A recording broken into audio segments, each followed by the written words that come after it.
हिमालय की गोद में बसा एक ऐसा शहर जिसमें जितना आस्था का प्रकाश है उतनी ही गहराई में छाया का अंधकार भी मौजूद है।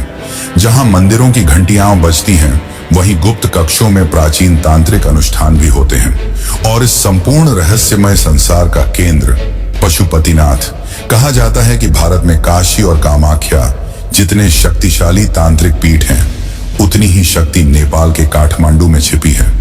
यहाँ का प्रत्येक मंदिर, प्रत्येक गली और प्रत्येक शिलालेख किसी न किसी तांत्रिक सिद्धि की कहानी कहता है। इस गुप्त संसार की शुरुआत होती है कुमारी देवी से। नेपाल की जीवित देवी एक छोटी सी 5 या 6 साल की बच्ची, जिसे अचानक साधारण जीवन से उठाकर देवत्व का दर्जा दे दिया जाता है। काले पर्दे वाला कमरा, दियों की मंद रोशनी और मंत्रों की गूंज, यहीं से उसकी नई यात्रा शुरू होती है। उसका चयन सामान्य मनोविज्ञान या शारीरिक विशेषताओं से नहीं, बल्कि तांत्रिक संकेतों से होता है। माना जाता है कि देवी दुर्गा की चेतना स्वयं उस बच्ची में प्रवेश करती है। चयन के दौरान तांत्रिक साधक कई गुप्त विधियां करते हैं। नाड़ी परीक्षण, दृष्टि परीक्षण, भय परीक्षा, ये सब उस बच्ची की शुद्ध चेतना की पहचान के लिए किए जाते हैं। कुमारी देवी का घर भी मजबूत तांत्रिक ऊर्जा से घिरा हुआ है, जहां बाहरी लोगों का प्रवेश लगभग निषिद्ध है। सुबह शाम की कुछ ही झलकियों से भक्त देवी के दर्शन कर पाते हैं। कहते हैं 2015 के भूकंप में पूरा काठमांडू हिल गया था, परंतु कुमारी देवी के घर में एक दरार तक नहीं आई। पर काठमांडू का तांत्रिक संसार यही नहीं रुकता। इससे भी गहरे रहस्य छिपे हैं नरदेवी मंदिर में, जो देवी श्वेता काली को समर्पित है। ये मंदिर आम पर्यटक नहीं देखते, क्योंकि इसकी वास्तविक शक्ति आधी रात को शुरू होती है।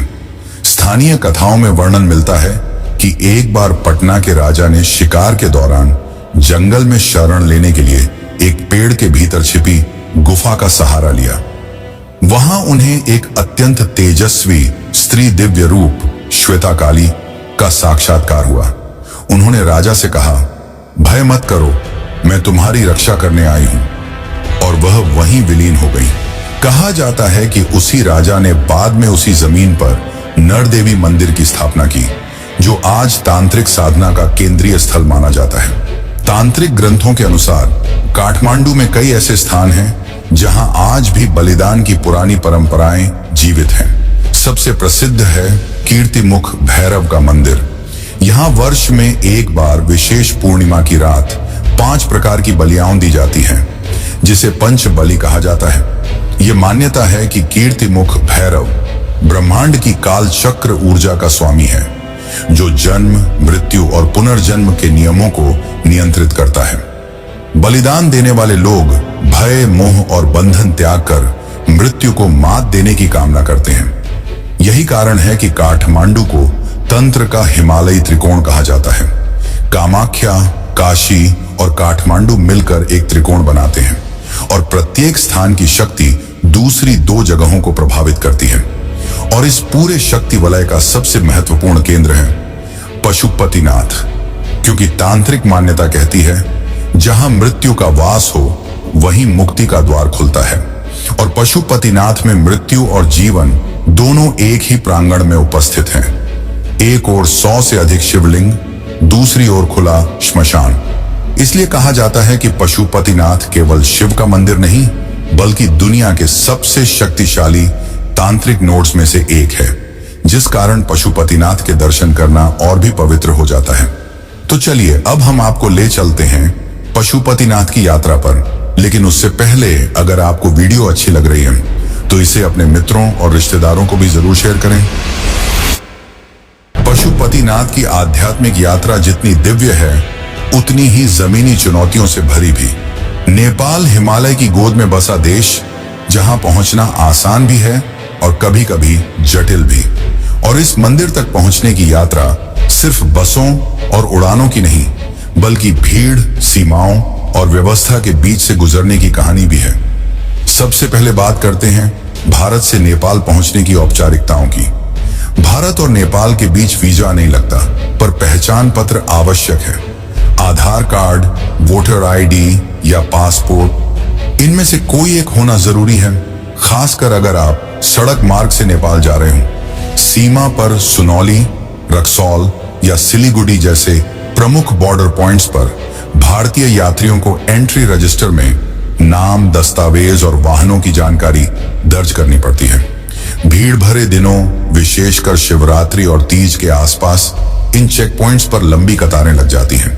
नेपाल पहुंचने पर सबसे पहला नियम जिसे समझना जरूरी है, गैर हिंदुओं को पशुपतिनाथ मंदिर के मुख्य परिसर में प्रवेश नहीं मिलता।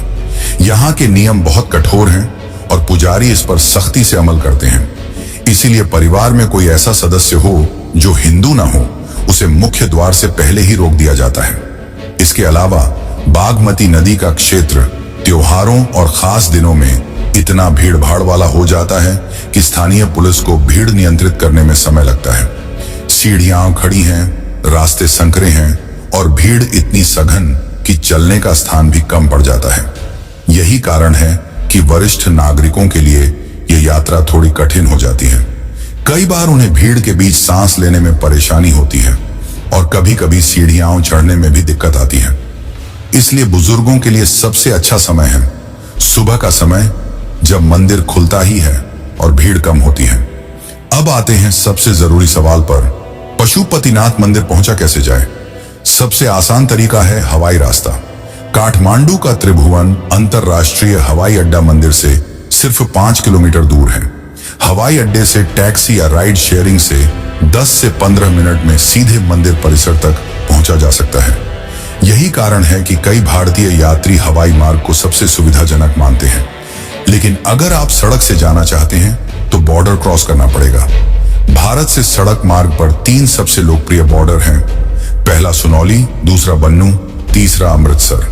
भैरहवा फिर काठमांडू, दूसरा रक्सौल, बीरगंज फिर काठमांडू और तीसरा सिलीगुड़ी, काकरभिट्टा फिर काठमांडू। रक्सौल बीरगंज मार्ग सबसे व्यस्त है, जबकि सुनौली का मार्ग सबसे अधिक उपयोग किया जाता है। हालांकि सड़क यात्रा खूबसूरत है, पर पर्वतीय मोड़ों और ट्रैफिक के कारण लंबी भी हो सकती है। काठमांडू पहुंचने के बाद शहर में टैक्सी सबसे आसान साधन है, पर भीड़भाड़ के कारण कई बार आपको ई रिक्शा, छोटी टैक्सियां या कभी कभी पैदल संकरी गलियों से होकर गुजरना पड़ता है। मंदिर का क्षेत्र पुराना है, इसलिए सीधी चौड़ी सड़कें बहुत कम हैं। अब आप पशुपतिनाथ जाने के लिए बिल्कुल तैयार हैं और इसी के साथ हमारी यात्रा का भी अंत होता है।